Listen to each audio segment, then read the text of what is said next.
The YMCA, home of the Stillwater Pioneer boys and girls swim teams. Most of the team has swam years there in kindergarten for the YMCA team, which helps prepare them for club teams and high school competition. Years we've kind of been a feeder program for the high school team. I started on the Y team and then moved my way up to club and then to high school. So I did exactly what we continue to do with the Y team. Although the younger kids learn the basics of swimming, getting them to stay focused can be tricky. The main thing I think is to make sure that you keep it fun because they get sidetracked and bored really easily and lose interest. So especially with the younger ones, we only have hour-long practices with them because in about 30 minutes they're done and ready to go play games in the shower. So you have to kind of keep it fun and make sure that you have games and stuff in your lessons. The Lady Pioneers took state last season, winning by a large margin. Although they lost a few players, senior Kayla Dunn still has high hopes for next season. We're definitely going for the state title again. It'll be a lot harder than last season. We're losing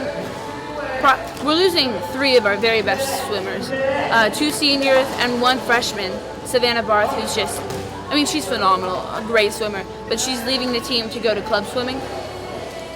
So we're losing her, and then we're losing Alex Thomas and Brooke Nya, great medley swimmers. One's a flyer and one's a breaststroker. We don't have girls to fill those positions, so it'll be a lot harder next year, I think.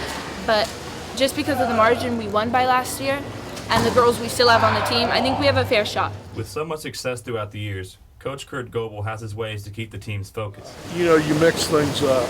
There'll be years in which we focus on weightlifting and muscling up, and then there'll be years where we focus on distance, and then there'll be years where we do nothing but sprints. But you got to mix it up, and a lot of it dictates what kind of kids you have. If they spent too much time in the pool and you can tell there's an issue, then you find a different activity for them that's surrounded, like water polo, for example. If I've got a bunch of boys and they're struggling along, doing the high intensity laps, we'll go over and get them to do something else. The Pioneers don't start its season until November, but they continue to practice here throughout the spring and summer, preparing for the 2015 season.